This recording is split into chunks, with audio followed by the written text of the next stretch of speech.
Усіх вітаю, любі друзі, в цьому випуску. Маркевич повертається в УПЛ, Динамо домовилося з тренером, Челсі знайшов новий клуб Мудрику, власник українського клубу заявив, що награвся у футбол. Любі друзі, підтримайте україномовний YouTube вашим лайком цьому відео та поїхали дивитися новий випуск разом. Челсі знайшов Мудрику новий клуб. Михайло Мудрик може отримати шанс перезапустити кар'єру у Страсбурзі. Після року дискваліфікації за допінг він зможе повернутися на поле вже 17 січня наступного року. Так повідомляють англійські інсайдери. Але в Челсі поки на нього не розраховують. Лондонці розглядають варіант зимової оренди українця до Страсбурга, аби перевірити його готовність до високого рівня. Втім, є проблема. Французький клуб уже взяв 3 гравців Челсі в оренду і не може оформити 4-го без дострокового розриву попередньої угоди. Найімовірнішим кандидатом на повернення вважають Хендрі Паеса. Остаточне рішення очікується ближче до старту зимового трансферного вікна.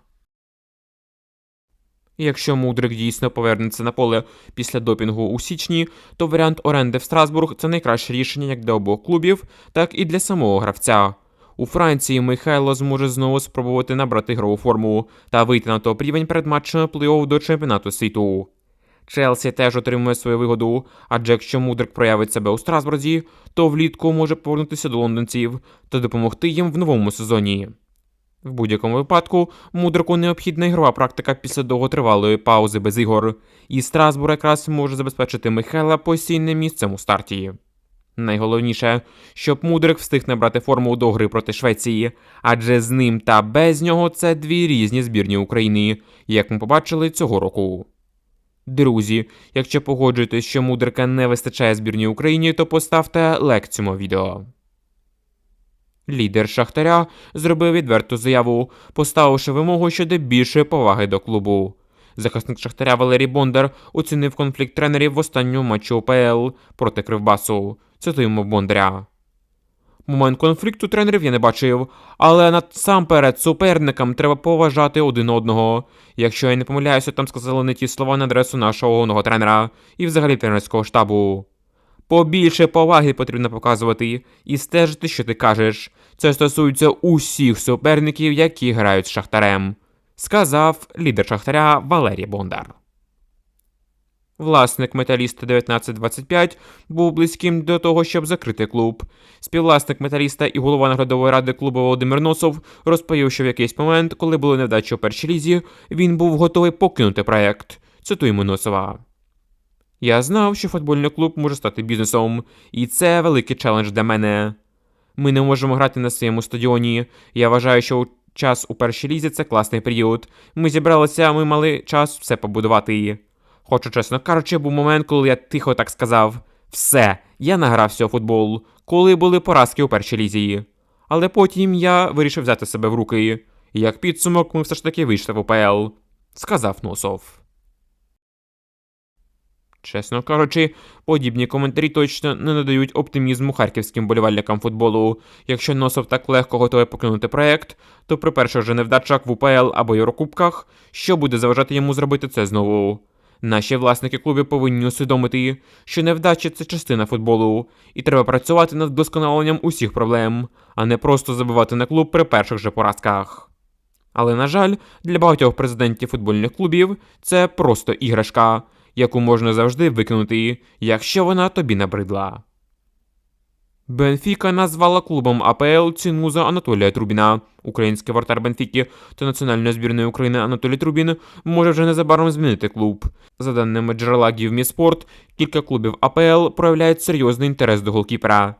Лісабонська команда планує отримати з Трубіна близько 40 мільйонів євро, що потенційно дозволить йому увійти до десятки найдорожчих трансферів воротарів в історії футболу. Відзначимо, що у цьому сезоні Трубін провів 20 матчів за Бенфіку, пропустив 14 голів та 11 разів зіграв на 0. Анатолій Трубін зараз безумовно входить в топ-10 найкращих голкіперів світу, і матчі Бенфіки в чемпіонаті та особливо в Лізі чемпіонів це тільки підтверджують. В останньому поєдинку проти Аякса Трубін фактично самотужки витягнув перемогу для підопічних Мауріньо. Якщо Анатолій продовжить виступати на такому ж стабільному рівні і надалі, то цілком ймовірно, що вже влітку перебереться в АПЛ, в умовний Сіті, Арсенал або Челсі, де є питання до воротарської позиції. Друзі, якщо вважаєте Трубіна найкращим голкіпером України, то поставте лайк цьому відео. Президент УАФ Андрій Шевченко оцінив перспективи збірної України в плей-офф кваліфікації до чемпіонату світу. Нагадаємо, що вже 26 березня підопічні Сергія Реброва зіграють у півфіналі плей-офф кваліфікації проти Швеції. Ось що сказав про поєдинок Шевченко. У нас є дві цілі. Перша – спортивна – пройти відбір та поїхати на Мундіаль з конкурентною командою. Нас не було на чемпіонатах світу вже 20 років, і це свідчить про те, як складно туди потрапити. В Європі всі команди стали сильнішими. Але в нас є і друга мета – це представляти країну, яка перебуває у стані війни, на чемпіонаті світу. Це величезне значення для людей, які живуть в Україні. Чи реально пройти Швецію? Все залежить від того, в якому стані ми підійдемо до цих матчів. Швеція – це сильна команда, у складі якої є якісні футболісти. На матч впливатиме багато факторів, скільки у тебе травмованих, у якому вони стані. Наприклад, під час відбору у нас було багато втрат. Команда Реброва жодного разу не була на 100% у повному складі.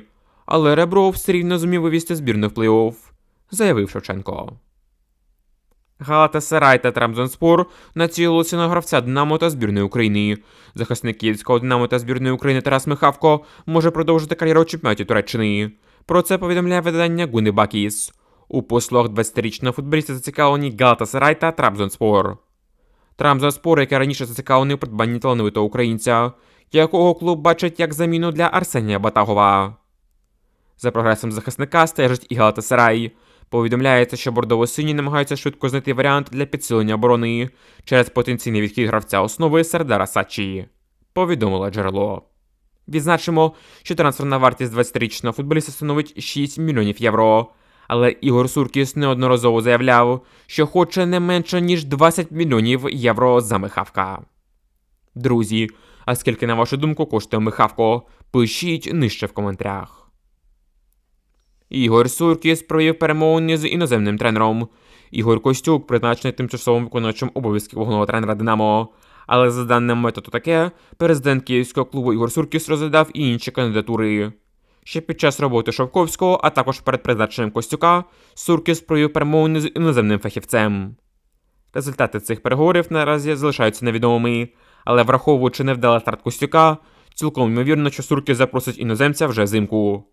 За даними інших українських ЗМІ, Динамо вже домовилися з наставником. Це екс-помічник Зідана в Ралі Бетоні, який вже приїжджав в Київ влітку та мав розмову з власником клубу. Карпати Львів близькі до звільнення тренера. Відомий журналіст і коментатор Віктор Вацько заявив, що Карпати не дуже задоволені результатами роботи тренера Владислава Лупашка, про звільнення якого говорять останні місяці. За моєю інформацією, всі ті чутки, які долітають зі Львова, вони не дуже втішні для Владислава Лупашка. Якщо я це знаю, то він знає про це точно, сказав Вацько. Нагадаємо, Карпати за підсумками 14 турів УПЛ набрали 19 очок та йдуть на 9-й позиції в УПЛ. Відзначимо, що за інформацією українського футболу, Карпати вже в найближчий час може знову очолити екс-тренер клубу Мирон Маркевич, який до цього виводив клуб з першої ліги до УПЛ. Керівництво Карпат поводить себе дуже дивно у цій ситуації. По-перше, незрозуміло, навіщо вони взагалі звільняли Маркевича рік тому, коли клуб тільки вийшов у УПЛ. По-друге, Лопашко дуже непогано проявив себе, коли взяв команду Маркевича. Але в цьому сезоні помітно, що львів'янам не вистачає класу гравців, щоб боротися з найвищі місця. Захист клубу дуже слабкий, футболістів з українським паспортом теж не вистачає, а деякі латиноамериканці ще не зуміли адаптуватися в клубі. А тому звільнення Лопашко навряд чи щось глобально змінить, як і повторне запрошення Маркевича. З цими футболістами будь-кому буде важко досягти гарного результату. І якщо власники команди не почнуть вкладатися у клуб, то максимум, на що можна розраховувати Карпатам, це місце всередині турнірної таблиці. Друзі, а у нас на цьому все. Дякуємо вам за ефір, поставте, будь ласка, лайк цьому відео та підпишіться на канал. До нових зустрічей. Бережіть себе та Україну.